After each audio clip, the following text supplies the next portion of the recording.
Nous commandons le comprimé prescrit aux patients souffrant de problèmes cardiaques. 15 jours plus tard, nous recevons le paquet en provenance d'Allemagne.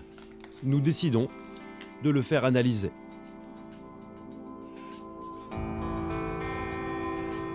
Tours, sur les rives de la Loire. Ce laboratoire appartient à Sanofi, numéro 3 mondial de l'industrie pharmaceutique. C'est ici que le vrai médicament pour le cœur est fabriqué. Depuis quelques années, ce laboratoire se fait piller son savoir-faire par de nombreux ateliers illégaux à travers le monde qui copient ses médicaments. Le phénomène a pris une telle ampleur que ce géant pharmaceutique a créé une unité spéciale dédiée aux faux. Une dizaine de personnes analysent en permanence les emballages, mais aussi le contenu des médicaments pour connaître leur composition exacte. Et tous les jours, ils font d'inquiétantes découvertes. Ce matin, ils commencent par une boîte saisie en Afrique par un de leurs agents. Il s'agit d'un antibiotique. Concrètement, à l'œil nu, extrêmement difficile de... Extrêmement difficile.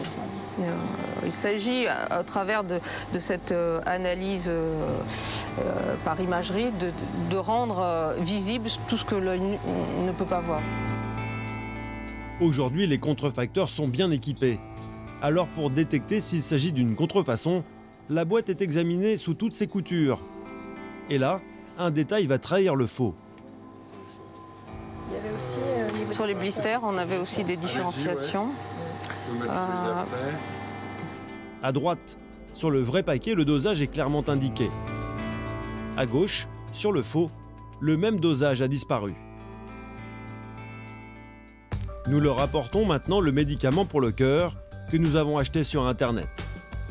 Que contient-il vraiment? Est-il efficace ou au contraire, est-il dangereux? Il va maintenant subir une batterie de tests pour révéler sa composition chimique. Et au bout de quelques heures, le résultat apparaît. Il est alarmant.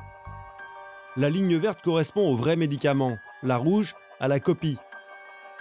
Comme nous pouvons le voir, les deux courbes ne sont pas identiques. Les médicaments ne contiennent donc pas les mêmes produits. Le pic sur la gauche indique la présence de talc dans le faux comprimé. Là, par exemple, on voit qu'il y a un pic de talc, mais on n'a pas de talc dans cette fabrication-là. Et après, on voit que le profil est a priori sans principe actif. Sans principe actif. Autrement dit, ce comprimé ne soigne pas les maladies cardiovasculaires et le patient qui l'utilise prend un gros risque. Il n'est pas traité de sa maladie et d'autre part, il peut effectivement être soumis à des composants qui peuvent être toxiques pour sa santé. De faux médicaments qui peuvent donc être dangereux. Mais pourquoi les vrais médicaments coûtent-ils aussi cher? La raison est simple, leur fabrication demande d'énormes investissements. Avant de les mettre sur le marché, il faut compter 15 années de recherche et 1 milliard d'euros d'investissement.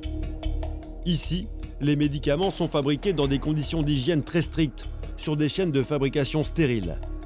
Parfois même, seuls des robots sont utilisés afin que l'homme ne contamine pas la molécule. A l'inverse, vous allez voir que les faux médicaments sont fabriqués dans des ateliers clandestins qui n'ont rien à voir avec notre industrie high-tech.